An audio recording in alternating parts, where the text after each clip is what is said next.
ഈ രാജേഷിന്റെ അടുത്ത് സംസാരിക്കുമ്പോൾ যদি কোনো কারণে তার হাজবেন্ডের সাথে ঝগড়া লেগেই যায়, তবে ওনার মুখের বদলে পাটাই বেশি চলে। ভাই রে ভাই, কন্ত বউয়ের হাতে মার খাওয়ার কথা কি বাইরের লোকদের জানতে দেওয়া যায়? আরে ভাই, একটা প্রেস্টিজ আছে না? কিন্তু বস, এই কথা কি আর গোপন থাকে? কোনো একজন তাদের সেই মারামারির মার খাওয়ার ভিডিও ইন্টারনেটে আপ দিয়ে ভাইরাল করে দেয়। লেওটেলা। এই ঘটনার পর থেকে জামাই মিয়ার সব কিছু ডাউনফল হতে শুরু করে। তবে এইটা ভাইবেন না তার বউ আসলে তার সাথে খারাপ ব্যবহার করেছে। মুভিটা দেখতে থাকেন, শেষের দিকে আপনি অবশ্যই বলবেন ঠিকই আছে, এই শালার শুধু বউয়ের না, পুরো এলাকাবাসীর হাতে মার খাওয়া উচিত। আজকে আমি যে মুভিটা এক্সপ্লেন করতে যাচ্ছি সেই মুভিটা 2022 সালে নির্মিত মালায়ালাম কমেডি ড্রামা মুভি। মুভিটার নাম জায়া জায়া জায়া হ্যায়। তো হাই, আমি মিকাইল ইসলাম, সিনেমা উইথ মিকাইল ইউটিউব চ্যানেলের নতুন আরও একটি ভিডিওতে আপনাকে স্বাগতম। আর হ্যাঁ, আমার এই ভিডিওতে 500 কমেন্ট এবং 500 লাইক যদি হয়, তাহলে সেই 500 জনের মধ্যে থেকে লটারি করে 3 জন সৌভাগ্যবান এবং সৌভাগ্যবতীকে আকর্ষণীয় তিনটা পুরস্কার অবশ্যই দেওয়া হবে। তো চলুন আমরা গিন্নির হাতে মায়ের খাওয়া শুরু করি, না মানে মুভিটা শুরু করি। মুভি শুরু হয় জয়া নামের মেয়েটাকে দেখিয়ে। তার বাবা তাকে কোলে নিয়ে খেলছিল। সামনে বসা জয়ার মামাকে বলেন, যেভাবে জওহরলাল ইন্দিরা গান্ধীকে বড় করেছিল, আমিও জয়াকে সেভাবেই বড় করে তুলব। এর মানে সে তার মেয়েকে সে কতটা আদর করে সেটাই বোঝাচ্ছিল। জয়ার ছোটবেলার সবগুলো অনুষ্ঠান একদম ধুমধাম করে পালন করা হয়। যেদিন জয়ার কান ফোরানো হয় সেদিন গ্রামের সবাই দেখতে এসেছিল। জয়া তাদের পরিবারের একমাত্র মেয়ে হওয়ার কারণে সবাই তাকে বেশ আদরেই বড় করতে থাকে। আর এভাবেই দেখতে দেখতে বেশ কয়েকটা বছর চলে যায়। জয়া একটা গাছের ডালে বসে খেলছিল, যা দেখে মামা দৌড়ে এসে তাকে গাছ থেকে নামিয়ে নিয়ে যায়। বলে, ব্যথা পাবে না, নামো। আর ছেলেদের মতো এসব দৌড়ঝাঁপ করা তাকে বন্ধ করতে হবে। জয়ার এক ভাই আছে, তার নাম জোয়ান, কিন্তু পরিবারে জয়ার আধিপত্য যেন একদম ছোট থেকেই। জোয়ানের খেলনা সবসময় জয়া পেত। এমনকি জয়ানের বই যদি ছিঁড়ে যেত তাহলে বাবা তাকে খুব মারতো, খুব বকাঝকা করতো। কিন্তু জয়া যদি বই ছিঁড়ে ফেলতো তাহলে তাকে কিছুই বলতো না। বলতো, তুই আর জয়া কি এক নাকি? হ্যাঁ, এসব দেখে আমাদের মনে হয় এই ঘরের একমাত্র রাজকন্যাই জয়া। কিন্তু এগুলো ছিল মুদ্রার এক পিঠ, অন্য পিঠটা ছিল একদম অন্যরকম। আমরা যেটা দেখলাম ঘটনা আসলে সেটা না। এরপর আরও কিছু বছর পার হয়ে যায়। জয়া এখন বড় হয়ে গেছে। একদিন স্কুলে জয়া তার বান্ধবীর কাছে তার পরিবারের সমস্যার কথাগুলো বলতে থাকে। তার পরিবার তাকে নিয়ে একটু বেশি চিন্তা করে, যা শুনে তার বান্ধবী বলে, আরে এদের সমস্যা কি? সব বাবা মা তার মেয়েকে নিয়ে একটু বেশি চিন্তা করে। কিন্তু জয়া বলে, ঘটনাটা এমন না, অন্যরকম। আসলে ছোটবেলায় জয়াকে তার মামা বারবার গাছ থেকে নামিয়ে নিয়ে আসতো, দুষ্টুমি ফাজলামো কম করতে বলতো, যেন সে ব্যথা না পায়। বিষয়টা এমন না, বরং তাকে গ্রামের মানুষ খারাপ বলবে, বিয়ে দিতে পারবে না পরে, এই জন্য জয়াকে চোখে চোখে রাখতো। জয়া তার বাবার কাছে পুতুল চাইলে তার বাবা তাকে পুতুল না দিয়ে তার ভাইয়ের পুরনো খেলনা ধরিয়ে দিত। আর ছেঁড়া বই নিয়ে যে কথাটা বলছিলাম, সেই বইগুলো আগে থেকেই ছেঁড়া থাকতো, কারণ তার ভাইয়ের পুরনো বই পড়তে হতো তাকে। অর্থাৎ জয়ার ছোটবেলার যে বিষয়গুলো বা যা আমরা দেখলাম, এগুলার ভেতরের গল্পটা পুরোটাই উল্টা। এই পরিবারে জয়ার ইচ্ছা অনিচ্ছার কোনো মূল্য নাই। এভাবে জয়া বেড়ে ওঠে। সেদিন জয়া তার মায়ের কাছে বলে, সামনে তো আমার পরীক্ষা, কয়েক মাসের জন্য আমাকে টিউশন ভর্তি করতে হবে। আর টিউশনের কথা শুনে তার মা তাকে সোজা জানিয়ে দেয়, এমনিতেই তোমার ভাইয়ের পেছনে অনেক টাকা খরচ হয়ে যাচ্ছে, এখন তোমার টিউশনের টাকা দেওয়া কোনোভাবেই সম্ভব নয়, এখন যাও গিয়ে ঘরের কাজ করো। আসলে জয়ার বাবা মা তার পেছনে টাকা খরচ করতে চাইতো না, কারণ জয়া মেয়ে, তাকে বিয়ে দিতে হবে। আর তার এত কিছু করার দরকার কি? এমনকি স্কুল থেকে পিকনিকে যাওয়ার কথা বললেও সেখানে তাকে নিষেধ করে দেওয়া হয়। জয়া তার ভাই জোয়ানের পুরনো বই পড়ে ক্লাস 12-এ খুব ভালো রেজাল্ট করে। এরপর সে তার পছন্দের কলেজে বিএসসি ডিপার্টমেন্টে চান্সও পেয়ে যায়। তার পড়তে যাওয়া নিয়েও পরিবারের সাথে কথা হয়, তারা মোটামুটি রাজি হয়। বাবা মায়ের কথা রুম থেকে শুনে জয়া মনে মনে খুব খুশি হয়। কিন্তু তখনই সেখানে তার মামা হাজির হয় এবং নানান সমস্যার কথা বলে। তাছাড়া ওই কলেজে পড়লে অনেক খরচের কথা শুনে বাবা মাও চিন্তায় পড়ে যায়। মেয়ে বড় হয়েছে, সব টাকা যদি তার পড়াশোনায় খরচ করে ফেলে তাহলে বিয়ে দিবে কিভাবে? তখনও তো খরচ হবে, তাই না? পরিস্থিতি হাতের বাইরে চলে যাচ্ছে দেখে জয়া আগ বাড়িয়ে সেই কলেজে পড়ার কথা জানায় তাদেরকে। তখন তার বাবা তাকে ধমক দিয়ে বলে, যখন বড়রা কথা বলে তখন ছোটদের কথা বলতে হয় না, ভেতরে যাও। মামার সাথে আলোচনা করে জয়াকে বাড়ির কাছের একটা কলেজে ভর্তি করার সিদ্ধান্ত হয়। এতে সময় মতো বাসায় আসতে পারবে, খরচও কম হবে। জয়ার এই কলেজে পড়ার কোনো ইচ্ছা না থাকা সত্ত্বেও তার কাছে কোনো উপায় ছিল না। এই ভেবে সে কলেজে যায়। কমসে কম পড়াশোনা তো চালিয়ে যেতে পারছে। কলেজের ইনি বাংলা শিক্ষক, যার কথাবার্তা কিছুটা ফ্যামিনিস্টদের মতোই। তার আদর্শ মেয়েদেরকেও ছেলেদের মতো শিক্ষার সুযোগ করে দিতে হবে, যেন মেয়েরাও জীবনে কিছু করতে পারে। আর এই বিষয়টা জয়ার খুব পছন্দ হয়। ক্লাসে এসেও সে মেয়েদেরকে একই কথা বলে, তোমাদের অধিকার তোমাদের নিজেদেরকে অর্জন করতে হবে। স্যারের মুখে এইসব কথা শুনে জয়ার মনে স্যারের জন্য ভালোবাসাও জন্মায়, কারণ তিনি তার চাওয়াকে সমর্থন করে। মাঝে মাঝে সে তার স্যারের দিকে এক নজরে তাকিয়ে থাকে, আর তার এরকম তাকিয়ে থাকার ভঙ্গি দেখে স্যারও কিছুটা আন্দাজ করতে পারে। তাই একদিন সে তাকে জিজ্ঞাসা করে, তুমি কি আমাকে পছন্দ করো? আর এতদিনে জয়া সত্যি সত্যিই তার স্যারকে পছন্দ করতে শুরু করেছে, তাই সে হ্যাঁ বলে দেয়। এরপর থেকে তাদের সম্পর্ক শুরু হয়। তবে কিছুদিন পেরোতেই সে জয়াকে নানান বিষয় নিয়ে কৈফিয়ত নেওয়া শুরু করে। যেমন তাকে না জানিয়ে কোনো হোয়াটসঅ্যাপের প্রোফাইল চেঞ্জ করতে পারবে না, সে সারাদিন কোথায় ব্যস্ত থাকে, এমনকি জয়ার কাপড় চোপড় নিয়েও তার সমস্যা। আর এবার তো সব কিছুর বাদ ভেঙে জয়াকে সে একটা চড়ও মেরে দেয়। এরপর খুব অল্প দিনের মধ্যেই তাদের এই সম্পর্কটা শেষ হয়ে যায়, কারণ আর যাই হোক জয়া এই বিষয়টা সহ্য করতে পারবে না, কেউ তার স্বাধীনভাবে চলাফেরার উপর হস্তক্ষেপ করবে। কিন্তু সর্বনাশের মাথায় বাড়ি তখনই পড়ে যখন জয়ার এই সম্পর্কের কথা তার পরিবার জানতে পেরে যায়। আর জয়াদের ফ্যামিলিতে জয়ার মামাই হলো নাটের গুরু। জয়ার বাবাকে তখন বলে, লোক জানাজানি হওয়ার আগেই জয়াকে বিয়ে দিয়ে দাও। মামা এই বিষয়টাকে অনেক বড় করে দেখায় সবার সামনে, এখন সবার মাথা ব্যথার কারণ হয়ে যায় জয়া। কিন্তু জয়া বিয়ে করতে চাইছিল না, কারণ বিয়ের পর তার লেখাপড়াটা টোটালি বন্ধ হয়ে যাবে। আর এমনিতেও শ্বশুরবাড়ি গিয়ে স্বাধীনভাবে চলাফেরা করতে পারবে না, কাজকাম করতে পারবে না, নিজের মন মর্জি চলতে পারবে না, সব কিছু হারাবে। আর এটাই বাস্তবতা। এই কথা ভেবে জয়া তার রুমে বসে কান্না করছিল। কিছুদিন পর জয়ার জন্য রাজেশ নামে একটা ছেলের বিয়ের সম্বন্ধ আসে। কথাবার্তা হতেই ছেলের পুরো পরিবার, রাজেশের মা এবং তার বোন রাজি এবং তার সাথে রাজেশের চাচাতো ভাই আনিও তাকে দেখতে আসে। রাজেশের একটা পোল্ট্রি ফার্ম রয়েছে, তার বাবা দুবাই থাকে। দেখে বোঝা যাচ্ছিল ঘরের সব সিদ্ধান্ত রাজেশই নিয়ে থাকে, এবং বলা যায় চাচাতো ভাই আনি হলো তার ডানহাত। আনি তাকে এক এক সময় এক এক পরামর্শ দেয়, আর রাজেশ সবসময় তার কথার খুব গুরুত্ব দেয়। রাজেশ আর জয়াকে তখন আলাদা একটু কথা বলতে পাঠানো হয়, কিন্তু রাজেশ শুরু থেকে তার নিজের পোল্ট্রি ফার্ম নিয়ে কথা বলতে শুরু করে। আর এই মুরগি টুরগি নিয়ে কথা বলতে বলতেই সময় কেটে যায়। পরে তাদের বিয়ে পর্যন্ত পাকা হয়, দারুণভাবে ধুমধামের সাথে বিয়ে হয়ে যায়। শুরুটা কিন্তু হয়ে গেল, হ্যাঁ, অপেক্ষা করেন, দেখেন কি কি হয়। বিয়ের সব আনুষ্ঠানিকতা শেষে যখন জয়াকে বিদায় দেওয়ার পালা আসে, তখন জয়া দেখে সবাই তার জন্য কান্না করছে, বিশেষ করে তার মামাকে দেখে তার মনে একটাই প্রশ্ন আসে, সব নাটের গুরু তিনি, যদি আমার চলে যাওয়াতে তোমাদের এতই কষ্ট হয় তাহলে জোর করে বিয়ে কেন দিলে? আর যেহেতু বিয়ে দিয়েই দিচ্ছ তাহলে নাটক করার কোনো দরকার আছে? দরকার নেই তো। মানে জয়া মনে মনে এই কথাগুলো বলছিল, সরাসরি বলে না। এরপর রাজেশদের বাড়িতে চলে আসে সবাই। জয়া রাজেশের ঘরে প্রবেশ করতে দেখে আশেপাশে জানালা এবং টেবিলের কাঁচ ভাঙা, যা দেখে সে কিছু বুঝতে পারে না। তবে আমরা ঠিকই বুঝতে পারছি যে এগুলো রাজেশের রাগের প্রতিচ্ছবি। সে একটু রাগী টাইপের মানুষ। পরদিন সকালবেলা জয়া চা বানানোর জন্য রান্নাঘরে যায়। সেখানে রাজেশের মা এক বিশেষ ধরনের খাবার বানাচ্ছিল, যা বিভিন্ন অনুষ্ঠানে তৈরি করা হয়। তার মা আরও বলে, আমাদের বাড়িতে এই ধরনের খাবার প্রতিদিনই করা হয়, কারণ রাজেশ এটা খেতে খুব পছন্দ করে। রান্নাঘর থেকে বেরিয়ে জয়া তার জামা কাপড় ধোয়ার জন্য ওয়াশিং মেশিনের সামনে যায়। সে দেখে ওয়াশিং মেশিন তার জীবনে শেষ সময় চলে এসেছে। মানে এর অবস্থা এতটাই খারাপ যে কোনো সময় একদম ঠুস হয়ে যাবে। বাসায় কোনো কাজ না থাকায় জয়া ইউটিউব দেখে তার ঘরে নষ্ট পড়ে থাকা একটা সেলাই মেশিন ঠিক করে। এই মেশিনটা আসলে তার শাশুড়ির, তাই নিয়ে নাড়াচাড়া করতে দেখে তিনি বলেন, দেখো আবার মেশিনটা নষ্ট করে ফেলো না। নষ্ট জিনিস আবার নষ্ট কীভাবে করে। এরপর আমরা রাজেশের অফিসে এক বৃদ্ধ লোককে দেখি, যে রাজেশের জন্য অপেক্ষা করছিল। আর আগেও তারা কয়েকবার দেখা করেছে। রাজেশ এই শহরে সবচেয়ে কম দামে মুরগি সাপ্লাই দেয়, আর এই বৃদ্ধ লোকের মুরগি বিক্রি হচ্ছিল না। আর তিনি খুব কম দামেও এগুলো সাপ্লাই দিতে পারছিল না, কারণ তার ব্যবসার পরিস্থিতি ভালো না। বৃদ্ধ লোকটা এর আগেও রাজেশকে একসাথে ব্যবসা করার কথা বলেছে। আজও সে একই কথা বলার জন্য রাজেশের কাছে এসেছে, যে একসাথে ব্যবসা করলে তার ব্যবসা মোটামুটি একটা পর্যায়ে থাকবে। কিন্তু রাজেশের ব্যবসা ভালো হওয়ার কারণে তার অহংকার অনেক বেড়ে গেছে, তাই সে প্রতিবারের মতো এবারও তাকে না বলে দেয়। দূরে গাড়িতে বসে জয়া এই সব কিছু লক্ষ্য করছিল।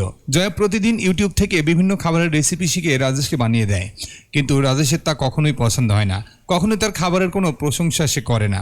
আবার রাজেশ তাকে কথা দিয়েছিল বিয়ের পর তাকে পড়াশোনা করতে দিবে, কিন্তু বিয়ের পর এই ব্যাপারে কথা বলতে গেলে উল্টো রাজেশ শুধু বিরক্তি দেখায়। এমনকি একদিন রেগে গিয়ে সে টিভির রিমোট পর্যন্ত ভেঙে ফেলে। রাজেশের মা সেখানেই বসেছিল। ছেলের এই খারাপ ব্যবহার সামাল দেওয়ার জন্য সে বলে ওঠে, আমার ছেলে আমার সিরিয়াল দেখা একদম পছন্দ করে না, তাই আজ এমন করেছে, নাহলে রাজেশ তো একদমই শান্ত একটা ছেলে। এসব বলে বুঝিয়ে সুঝিয়ে সে জয়াকে রাখছে, কিন্তু আসলে রাজেশ খুবই রাগী প্রকৃতির একটা মানুষ। যাই হোক, পরে আবার একদিন জয়া আরও একটা নতুন রেসিপি শিখে রাজেশকে বানিয়ে দেয়, যা দেখে রাজেশ ওই খাবারের প্লেটটা একবারে ছুঁড়ে ফেলে দেয়। পরে মায়ের কাছে জানতে পারে জয়া খুব কষ্ট করে খাবারটি বানিয়েছে। এই কথা শুনে জয়াকে সরি বলে। রাজেশ ছেলে তো এমনিতেই ঠিকঠাক আছে, কিন্তু সে নিজের রাগ কন্ট্রোল করতে পারে না। আর রাজেশের এরকম পাগলামি সহ্য করতে না পেরে জয়া সেদিন বলেই ফেলে, যেভাবেই বানানো হোক না কেন, খাবার নিয়ে ছোট্ট বাচ্চাদের মতো এরকম পাগলামি মোটেও মানায় না। আর এই কথা শুনে রাজেশ জয়ার গালে কষিয়ে একটা চড় মেরে দেয় আর বলে, আমি তোমার কাছে ক্ষমা চেয়েছি, তারপরে এত কথা কেন? এরপর থেকে আমার সাথে কথা বলতে গেলে ভেবেচিন্তে কথা বলবে। রাজেশের মা বোন সামনে দাঁড়িয়েছিল, কিন্তু কিন্তু তার এই খারাপ আচরণে কেউ কিছু বলে না। জয়া মন খারাপ করে রুমের বাইরে বসেছিল, আর তখন হঠাৎ রাজেশ এসে তার কাছে ক্ষমা চায় আর বলে, রাগের মাথায় একটু ভুল করে ফেলেছি। কিন্তু তার চেহারা দেখে মনে হচ্ছিল না যে সে তার অপকর্মের জন্য মোটেও অনুতপ্ত। তারপর মন ভালো করার জন্য সে জয়াকে নিয়ে সিনেমা হলে গিয়ে মুভি দেখে। এরপর তারা রেস্টুরেন্টে খেতে যায়। রাজেশ জয়াকে কি খাওয়াবে জিজ্ঞাসা করে, কিন্তু অর্ডার দেওয়ার সময় সে ঠিকই নিজের পছন্দের খাবার অর্ডার দেয়। অর্থাৎ বোঝাই যায় রাজেশ এগুলো নিজের মন থেকে করছে না, শুধু পরিস্থিতি ঠিক করার জন্য বাধ্য হয়ে করছে। এই মুহূর্তে জয়ার মনে কি চলছে, সে আসলে কি ফিল করছে তা নিয়ে রাজেশের কোনো মাথা ব্যথাই ছিল না। রাজেশ তাকে কথা দেয় আর কখনো সে তার উপর হাত তুলবে না। কিন্তু কিছুদিন পর একটা ঘড়ি ভেঙে যাওয়ার কারণে রাজেশ জয়াকে আবারও একটা চড় মারে। সবকিছু দেখেও রাজেশের মা বোন এর কোনো প্রতিবাদ করে না। আগের বারের মতো এবারও তারা মুভি দেখতে যায়, এরপর রেস্টুরেন্টে খাবার খেতে যায়। রাজেশ আবারও তার কাছে ক্ষমা চায়, তবে পরিস্থিতি এখন এমন হয়েছে যে রাজেশ ছোটখাটো ব্যাপারে জয়ের উপর হাত তুলতে শুরু করে। এরপর প্রতিবারের মতো জয়কে মুভি দেখাতে নিয়ে যায়, এরপর খাবার খাওয়াতে নিয়ে যায়। না মুভি জয়ের পছন্দ হয়, না খাবার পছন্দ হয়। রাজেশের এই মাধ্যম নিয়ে সে যখন তার মায়ের সঙ্গে কথা বলে, তখন তার মা তাকে বলে, মেয়েদের সংসার করতে গেলে একটু একটু মানিয়ে নিতে হয়, আর থাপ্পড়ই তো মেরেছে, নিজের খেয়াল রাখো, কিছুদিন গেলে সব ঠিক হয়ে যাবে। মায়ের কথা অনুযায়ী সে সবকিছু মেনে নিতে শুরু করে। প্রতিদিন কারণে অকারণে থাপ্পড় খাওয়ার সাথে জয়া ধীরে ধীরে মানিয়ে নিতে শুরু করে। কিন্তু একদিন তো জয়কে এই কারণেই মারা হয় যে রাজেশের ময়লা হয়ে যাওয়া কাপড় ধুয়ে রাখেনি কেন, মানে পানি এখন মাথার উপর দিয়ে যাচ্ছে। জয়া বুঝতে পারছে কিন্তু কিচ্ছু করতে পারছে না।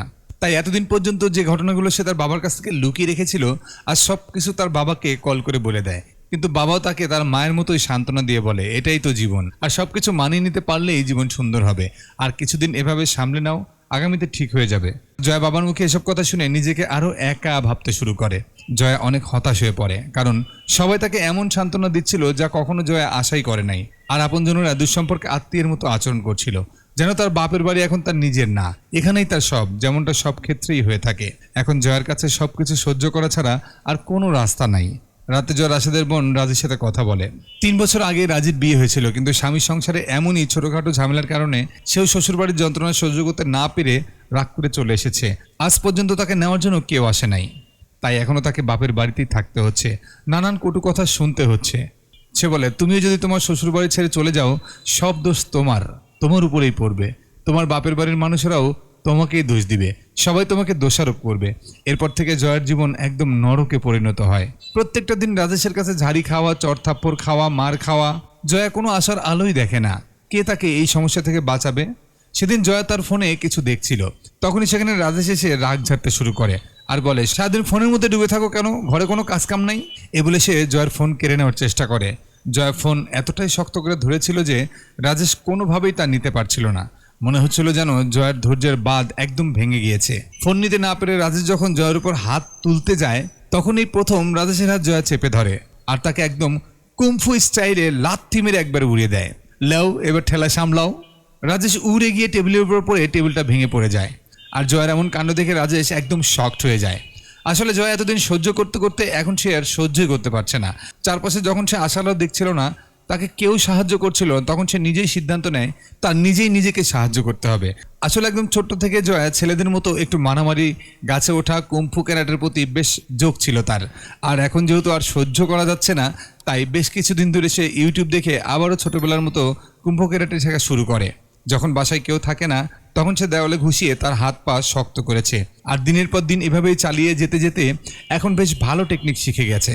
তাছাড়া জয়ের দেওয়া লাথি এতটাই জোরে হয়েছিল যে রাজেশের ধুতি পর্যন্ত খুলে যায়। জয়া রাজেশের জন্য খাবার নিয়ে আসে এবং তাকে খেতে বলে। আর এরকম লাথি, তাও আবার লাথিটা কে দিয়েছে? তার বউ, যা খাওয়ার পর কারোরই ক্ষুধা থাকার কথা না। তাই রাজেশ পেট ভরা বলে সেখান থেকে ভেজা বেড়ালের মতো চলে যায়। সে কাউকে কিছু বলতেও পারছিল না। তার পেটে এতটাই ব্যথা ছিল যে ওষুধ কেনার জন্য সে ফার্মেসিতে যায়। ব্যথার সঠিক কারণ বলতে পারছিল না। কিভাবে বলবে? সে ডাক্তারকে বলবে যে, ডাক্তার সাহেব, আমার বউ আমার পেটে লাথি মেরেছে। তো ওষুধ কেনার জন্য ফার্মেসিতে গিয়েও কিছু বলতে পারে না। কিছু বলতে না পারায় তাকে ওষুধ দেয় না দোকানদার। কি আর করার, পোলট্রি ফার্মে গিয়ে এক ওয়ার্কারকে তার কাছে ডেকে জিজ্ঞাসা করে, আমি রাগের মাথায় আমার বউকে লাথি মেরেছিলাম, সেটা তার পেটে গিয়ে লেগেছে, এখন পেট ব্যথা করছে, তাকে কি ওষুধ খাওয়ানো যায়? ওয়ার্কার বলে, আপনি তো আগেও আমাকে জিজ্ঞাসা করেছেন, এখন আবারও মুভি দেখতে নিয়ে যান। আচ্ছা, সেই ওয়ার্কারের উত্তর শুনে আমরা বুঝি এর আগে জয়াকে মারার পর সে তাকে মুভি দেখাতে নিয়ে যেত, তাই না? এই বুদ্ধিটা এই লোকটাই দিয়েছিল। শালা একটা বদমাইশ। সে এখন নিজে বুঝতে পারছে যে এগুলো আসলে কাজের কিছুই না, শুধু শুধু সে এতদিন তাকে মুভি দেখাতে নিয়ে গেছে। সে বাসার দেওয়ালে আর বাড়ির সামনের গাছগুলোতে আঘাতের চিহ্ন দেখে, যেটা পা দিয়ে করা হয়েছে। এটা দেখে দেখে রাজেশ আন্দাজ করে জয়া হয়তো বা কুম্ফু মার্শাল আর্টসে বেশ ভালোই উন্নতি করেছে। এরপর রাজেশকে আমরা একটা ব্যাগ বের করতে দেখি, যেখানে কিছু মেডেল এবং একটা ব্ল্যাক বেল্ট ছিল। এটা দেখে মনে হয় রাজেশও কোনো এক সময় কুস্তি শিখতো, খেলতো। রাতে সবাই ঘুমিয়ে যাওয়ার পর বলদের মতো সেও বউয়ের সাথে পাল্লা দেওয়ার জন্য ইউটিউবে মার্শাল আর্ট দেখতে শুরু করে, যে তার বউ তাকে যেভাবে যেভাবে মারতে পারে সেই সম্পর্কে আন্দাজ নিতে শুরু করে, কারণ তাকে তো ঠেকাতে হবে। আর এদিকে জয়ের কোনো ইন্টেনশনই ছিল না রাজেশকে আঘাত করার। সে শান্তিতে সংসার করতে চেয়েছিল, রাজেশ যাতে তার উপর টর্চার না করে, এই জন্যই সে ক্যারাটে শিখছে। এরপর থেকে রাজেশ তার সাথে ঝামেলা করতে গেলে তার পেটে বেল্ট পরে তারপরে যায়। রাজেশ তার মাকেও বলছে জয়া এইসব করছে, কিন্তু তার মা বিশ্বাস করে না। তাই একদিন রাজেশ তার পেটে সেই সেফটি বেল্ট পরে তার মোবাইলের ক্যামেরা অন করে তারপর জয়ের সাথে ঝামেলা করতে যায়, কিন্তু জয়া সেদিন ঝামেলা করতে রাজি হচ্ছিল না। সে সবসময় চেষ্টা করে নিজেকে সহ্য এবং ধৈর্যের মধ্যে রাখার। যখন ধৈর্যের বাঁধ ভেঙে যায় তখন একটু ঝামেলা করে, হাত পা উঠিয়ে কথা বলে। জয়া রাজেশকে বলে, আপনি আমার সাথে ঝামেলা না করলে আমি কেন করবো আপনার সাথে? রাজেশ তখন জয়ার গেলে জোরে একটা থাপ্পড় মারে। এইবার তো ঝামেলা করছি, মারো দেখি।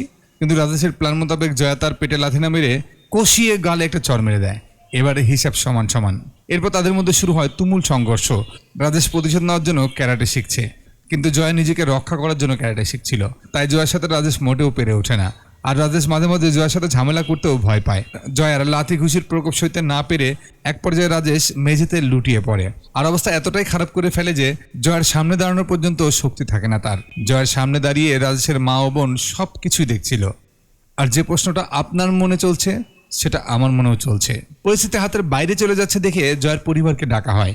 রাজেশের মা সবাইকে বলে, আমি আপনাদের মেয়েকে, আমার ছেলেকে এভাবে মারতে আনিনি। জয়ের মামা বলে, রাজেশ তো জয়াকে অকারণেই মারধর করে। রাজেশের মা তখন জয়ের বাবাকে জিজ্ঞাসা করে, আপনি তো আপনার স্ত্রীকে শাসন করেন, কেমন লাগবে যদি আপনার স্ত্রী আপনার উপর হাত তোলে? ছেলে মানুষের মাঝে মাঝে একটু রাগ থাকবেই, স্বাভাবিক। মেয়েদের এটা মানিয়ে চলতে হবে, তা না হলে ঘরে কখনো শান্তি আসবে না। রাজেশের চাচা ভাই অনি জয়াকে বোঝানোর চেষ্টা করে, বলে পরিবারের সমস্যা হবেই, এভাবে মারামারি করলে তো আর সমস্যার সমাধান হবে না। আর ঘরের বউয়ের এমন আচরণ স্বাভাবিক নয়, উল্টো এই কথা জানাজানি হলে সম্মানটা নষ্ট হবে। তখন জয়া বলে, যখন ঘরের বউকে মারধর করা হয় তখন সেটা স্বাভাবিক, তখন সম্মান নষ্ট হয় না। কিন্তু সে আরও বোঝায়, রাগের মাথায় রাজেশ হয়তো তোমার গালে দু একটা চর মেরেছে, এর জন্য এত বড় হাঙ্গামা করার কি আছে? জয়া তখন বলে, রাজেশ আমাকে 6 মাসে 21 বার থাপ্পড় মেরেছে, এই হিসেবে 10 বছরে 504 বার থাপ্পড় মারবে, তাহলে 40 বছরে 1680 বার থাপ্পড় মারবে। তাহলে কি আমি মার খাওয়ার জন্য অপেক্ষা করব? জয়ের এই প্রশ্নের বিপরীতে কেউ আর কিচ্ছু বলতে পারে না। আনি রাজেশকে এক কোণে নিয়ে গিয়ে বলে, তুই ব্যাপারটা এখানেই সরি বলে শেষ করে দে। যদি এই খবর একবারে বাইরে চলে যায়, যদি এই খবর একবার বের হয়, তাহলে তুই যে তোর বোর কাছে মার খেয়েছিস, তুই সমাজে মুখ দেখাতে পারবি না। ঘরে অশান্তি, বাইরে অশান্তি, কোনো জায়গায় শান্তি পাবি না। এখন তুই ওর সাথে ভালো ব্যবহার কর, আর তোর একটা বাচ্চা নেওয়ার সিদ্ধান্ত নে। জয়া এখন বাইরে চাকরি করতে চায়, লেখাপড়া করতে চায়, এই করতে চায়, সেই করতে চায়। একটা বাচ্চা হওয়ার পর তার উঠতি মনোভাব চলে যাবে, পড়াশোনা করার ইচ্ছাও চলে যাবে, সারা জীবন তোর আর তোর বাচ্চার খেয়াল রাখতে রাখতেই চলে যাবে। এই কথাটা রাজেশের ভালো লাগে। আনির কথা মতো রাজেশ জয়ার কাছে ক্ষমা চায়, জয়া তাকে ক্ষমা করে দেয়। এরপর থেকে জয়ের সামনে একদম শান্ত এবং দায়িত্বশীলদের মতো আচরণ করতে শুরু করে। জয়ের সাথে ভালোবেসে কথা বলতে শুরু করে, যেন তার মধ্যে অনেক পরিবর্তন এসেছে। জয়ের বানানো খাবারগুলো সে খায়, যে খাবারগুলোকে সে আগে ফেলে দিত। আসলে রাজেশ চায় জয়া যেন বাইরে গিয়ে চাকরি না করে, পড়ালেখা না করে, এবং ঘরের বউ হয়ে ঘরের সব কাজ করবে। সে জীবনের শেষ পর্যন্ত সে তাদের সেবা করেই পার করে দেবে। রাজেশ এমনই চায়। সেখানে জয়াকে যেহেতু সে কোনো কিছু করে ঠিক রাখতে পারছে না, তাই একটা বাচ্চা নিলেই সব ঠিক হয়ে যাবে। কিন্তু জয়া এই বিষয়টা বুঝে ফেলে, তাই সে নিয়মিত অ্যান্টি প্রেগনেন্সির ওষুধ খাওয়া শুরু করে। তাই রাজেশ শতবার চাইলেও জয়ার গর্ভধারণ হয় না। এখন এই বিষয় নিয়ে তো জোর করাও সম্ভব না। তাই পরবর্তীতে আনি তাকে আরও একটা পরামর্শ দেয়, তুই জয়ের সাথে রোমান্টিক হওয়ার চেষ্টা কর, এতে তোরা কাছাকাছি আসতে পারবি। এখানে শুধু স্বামী স্ত্রীর একসাথে রাত কাটানোর বিষয়টা না, এখানে কথাবার্তা, আচার আচরণে সব কিছুতে রোমান্টিক হতে হবে তোকে, তাহলে জয়াকে তুই মানাতে পারবি। কারণ বাচ্চা নেওয়াটা তোর থেকে বেশি জয়ের উপরে ডিপেন্ড করে। সে আরও সাজেশন করে, তুই একটা কাজ করতে পারিস, জয়াকে একটা সুন্দর গান গেয়ে শোনা, তার মন জয় কর। তো অনেক খোঁজাখুঁজির পর সে একটা গান বের করে, পরের দিন জয়া সাদে কাপড় নেড়ে দিচ্ছিল। দূর থেকে রাজেশ জয়ার জন্য তখন গান গাইতে শুরু করে। রাজেশের এই অদ্ভুত গান শুনে জয়া আগামাথা কিছুই বুঝতে পারে না। তারপর আরও কয়েকদিন পার হয়ে যায়। একদিন রাজেশ জয়াকে নিয়ে তার শ্বশুরবাড়ি বেড়াতে যায়, কারণ মেয়েরা তাদের বাবা মায়ের সাথে থাকলে সব থেকে বেশি আনন্দ পায় এবং তাদের মন ভালো থাকে। রাজেশ যে জয়ার খেয়াল রাখে তা দেখানোর জন্য মুরগির লেগ পিস জয়ার প্লেটে তুলে দেয়, যা দেখে জয়ার ভাই জায়ানের কিছুটা সন্দেহ হয়। তার দুলোভাই একটু বেশি কেয়ারিং হয়ে গেছে, তাই না? যেটা দেখে সে জয়াকে জিজ্ঞাসা করে এবং তাকে সাবধানে থাকতে বলে, কারণ রাজেশের মতিগতি তার কাছে ভালো লাগছে না। রাজেশ আগেও জয়াকে বাচ্চানোর কথা বলেছিল, কিন্তু আজকে এই সমস্যা, কালকে ওই সমস্যা, এই বলে জয়া সবসময় বিষয়টাকে এড়িয়ে গেছে। কিন্তু একদিন জয়া তার এই রিকোয়েস্ট আর নিষেধ করতে পারে না, একটা প্ল্যান করে। এদিকে রাজেশ তো একদম পারফিউম লাগিয়ে জয়ার সাথে কিছুটা কোয়ালিটি টাইম পাস করার প্রস্তুতি নিচ্ছিল, কিন্তু জয়া তাকে এমন ভাব দেখায় যে তার প্রিয় ছুরি হয়েছে। তাই সামনের বেশ কিছুদিন সে তার সাথে সময় কাটাতে পারবে না, তার কাছে আসতেই পারবে না। বিষয়টা বুঝতেই পারছেন। এরপর কিছুদিন কাটতেই রাজেশ জয়াকে আরও রিকোয়েস্ট করতে শুরু করে, সে এখন একটা বাচ্চা নিতে চায়। আসলে বিগত দিনগুলোতে রাজেশের প্রতি তার এমন আদর যত্ন, কেয়ারিং দেখে এবার জয়াও রিসেন্টলি খুব হাসি খুশি থাকতে শুরু করে। কিছুদিন পর জয়ার প্রেগনেন্সির কিছুটা লক্ষণ দেখা যায়, তাই রাজেশ তাকে নিয়ে হাসপাতালে যায়। আর সে তার ভাই আনিকেও ভয়েস মেসেজে জানায় যে আমাদের প্ল্যান সাকসেসফুল হয়েছে, আমি বাবা হতে চলেছি। কিন্তু কিভাবে যেন জয়া বিষয়টা আন্দাজ করে ফেলে। রাজেশের কাছে এসে সে এই বিষয় নিয়ে জানতে চায়। রাজেশ তখন তাকে কথা এদিক ওদিক ঘুরিয়ে টপিক চেঞ্জ করে ফেলে, কারণ জয়া যদি জানতে পারে সে অনির কথায় এতদিন তার সাথে এরকম সুন্দর সময় কাটিয়েছে, তার উদ্দেশ্য ছিল শুধুমাত্র একটা বাচ্চা দিয়ে জয়াকে ঘরে বসিয়ে রাখা, আর সেজন্য সে এত কিছু করেছে, এত ভালো ব্যবহার করেছে, তাহলে তার জন্য বিষয়টা সমস্যার হয়ে যাবে। এরপর আরও কয়েকদিন পার হয়। একদিন রাতের বেলা জয়া দরজা আটকে রাগান্বিত হয়ে তাকে জিজ্ঞাসা করে যে তুমি তোমার ভাইয়ের সাথে কি কথা বলেছিলে। আর এই পরিস্থিতিতে এবার রাজেশও তার উপর রেগে যায়, বলে আমি আর আনি প্ল্যান করেছিলাম তোমাকে কিভাবে ঘরের কাজে মনোযোগী বানানো যায়, তাই তার কথায় আমি তোমাকে বাচ্চা নেওয়ার জন্য রিকোয়েস্ট করেছিলাম। সারাক্ষণ খালি তুমি পড়াশোনা করবে, এই করবে, সেই করবে, এগুলো আমি মানতে পারবো না। আমি চাই তুমি সারা জীবন আমাদের চারপাশে থাকবে, আমাদের কাজ করবে, আমাদের সেবা যত্ন করবে। ঘরের বউয়ের কাজ শেষ জীবন পর্যন্ত স্বামী সেবা করা। কেন লেখাপড়া করা লাগবে, কেন তো চাকরি করতে হবে, এত ইন্ডিপেন্ডেন্ট হওয়ার কি দরকার? আসলে সামনে তাদের বাচ্চা হলে জয়া তো একদম আটকাই পড়ে যাবে। এই কারণে বাচ্চা নেওয়ার আগ পর্যন্ত তার এত ভালো আচরণ ছিল, কিন্তু এখন তার কথাবার্তা একদম আগের থেকেও যেন খারাপ হয়ে যাচ্ছে।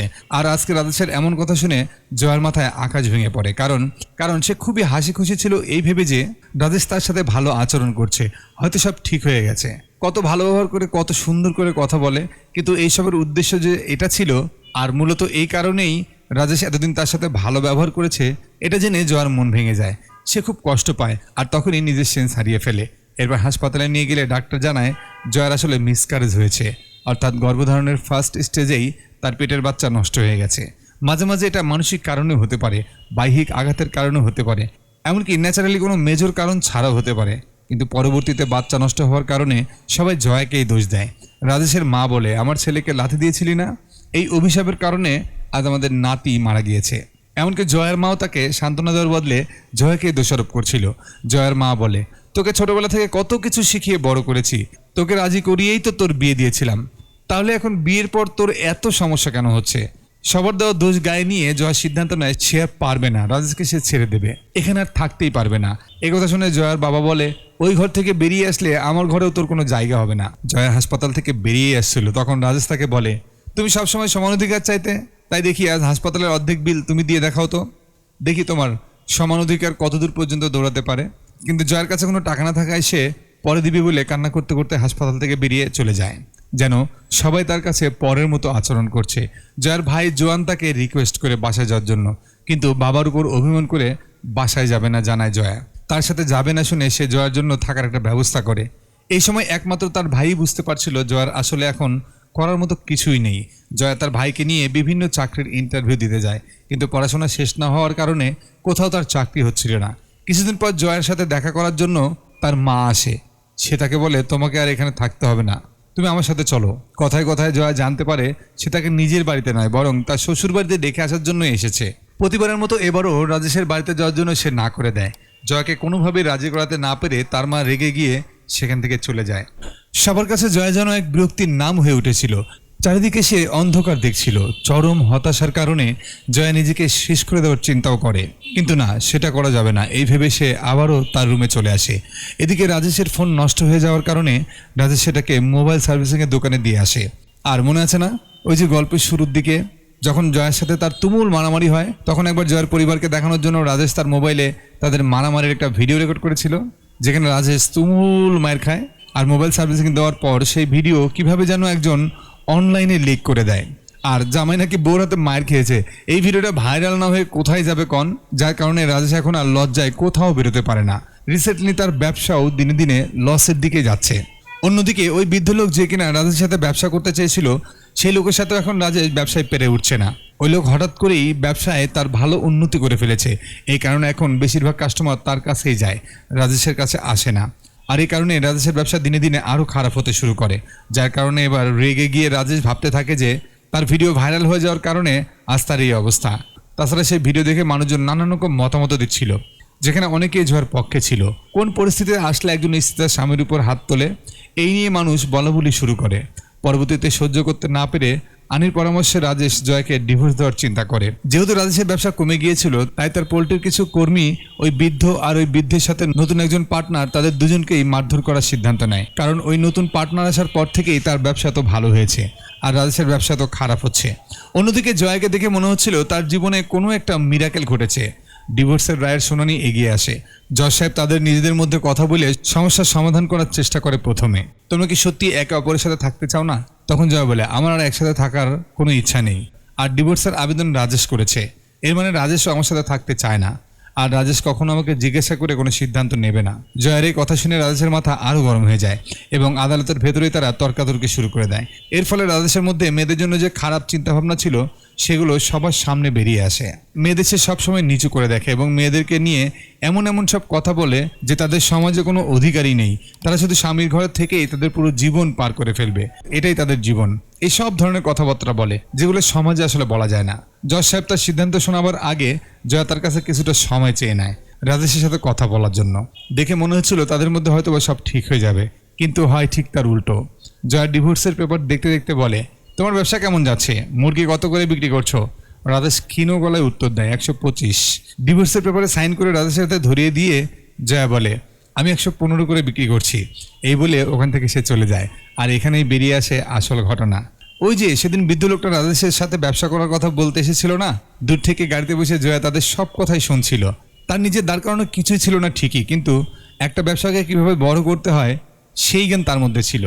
ব্যাংক থেকে লোন নিয়ে জয়া ওই বৃদ্ধ লোকের সাথে মুরগির ব্যবসায় একজন পার্টনার হয়ে যায়।